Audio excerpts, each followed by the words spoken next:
हरे कृष्णा। कैसे हैं आप सब। मेरे YouTube चैनल में आपका स्वागत है। सप्तम स्कंद 12वां अध्याय ब्रह्मचर्य और वानप्रस्थ आश्रमों के नियम।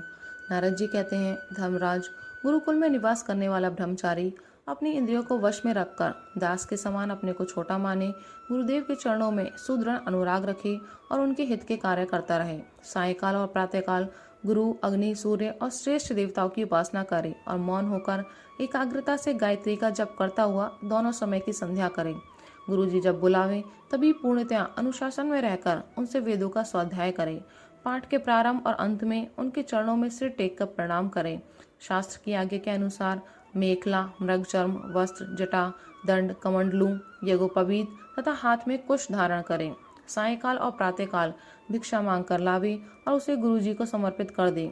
वे आज्ञा दें तब भोजन करें और यदि कभी आज्ञा ना दें तो उपवास कर लें। अपने शील की रक्षा करें, थोड़ा खाए, अपने कामों को निपुणता के साथ करें, श्रद्धा रखें और इंद्रियों को अपने वश में रखें। स्त्री और स्त्रियों के वश में रहने वालों के साथ जितनी आवश्यकता हो उतना ही व्यवहार करें।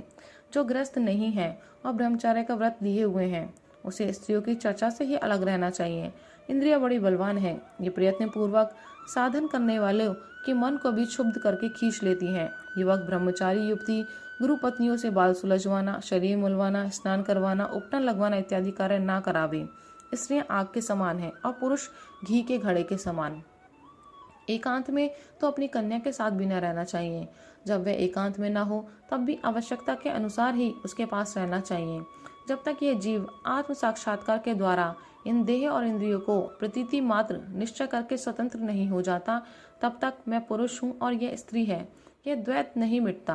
और तब तक यह भी निश्चित है कि ऐसे पुरुष यदि स्त्री के संसर्ग में रहेंगे तो उनकी उनमें भोग बुद्धि हो ही जाएगी।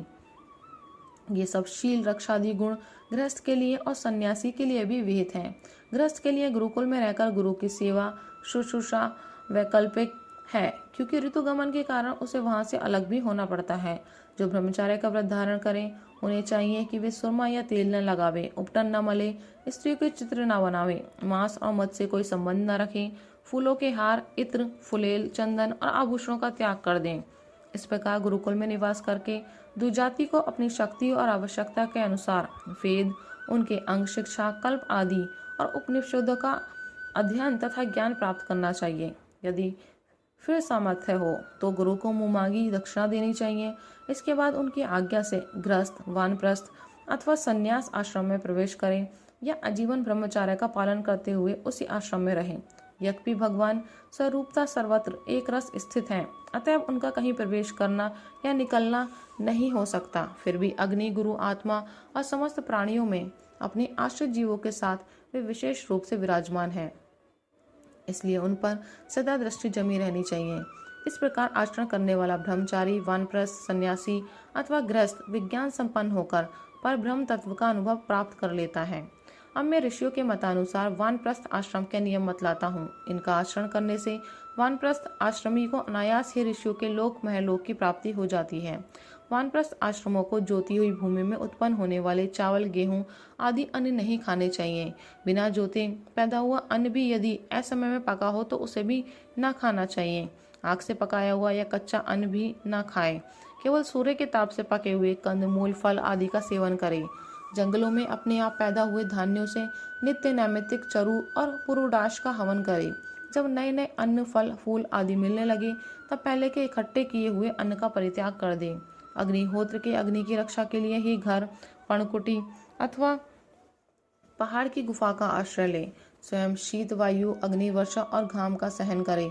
सिर पर जटा धारण करे और केश, रोम, नख एवं दाढ़ी मूछ न कटवाए तथा मैल को भी शरीर से अलग न करे।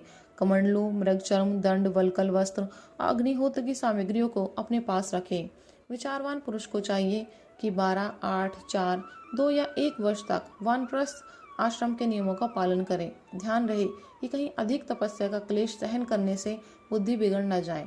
वानप्रस्थी पुरुष जब रोग अथवा बुढ़ापे के कारण अपने कर्म पूरे न कर सके और वेदांत विचार करने की भी सामर्थ्य न रहे, तब उसे अनशन आदि व्रत करने चाहिए। अनशन के पूर्व ही वे अपने आहवनीय आदि अग्नियों को अपनी आत्मा में लीन कर ले।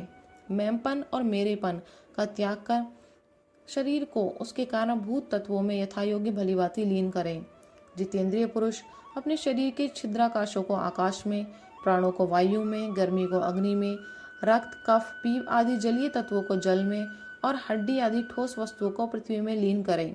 इसी प्रकार वाणी और उसके कर्म भाषण को उसके अधिष्ठात्र देवता अग्नि में, हाथ और उसके द्वारा होने वाले कला कौशल को इंद्र में, चरण और उसकी गति को काल स्वरूप विष्णु में, रति और उपस्थ को प्रजापति में एवं पायु और मलोत्सर्ग को उनके आश्रय के अनुसार मृत्यु में लीन कर दे।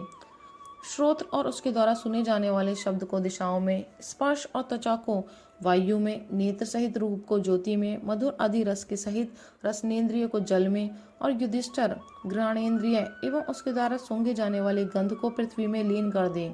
मनोरथों के साथ मन को चंद्रमा में, समझ में आने वाले पदार्थों के सहित बुद्धि को ब्रह्मा में तथा अहंता और ममता रूप क्रिया करने वाले अहंकार को उसके कर्मों के साथ रुद्र में लीन कर दे। इसी प्रकार चेतना सहित चित्त को क्षेत्रज्ञ जीव में और गुणों के कारण विकारी से प्रतीत होने वाले जीव को परब्रह्म में लीन कर दे। साथ ही पृथ्वी का जल में, जल का अग्नि में, अग्नि का वायु में, वायु का आकाश में, आकाश का अहंकार में, अहंकार का महतत्व में, महतत्व का अव्यक्त में और अव्यक्त का अविनाशी परमात्मा में लय कर दे। इस प्रकार अविनाशी परमात्मा के रूप में अवशिष्ट जो चिदस्तु है वह आत्मा है, वह मैं हूँ, यह जानकर आदित्य भाव में स्थित हो जाए।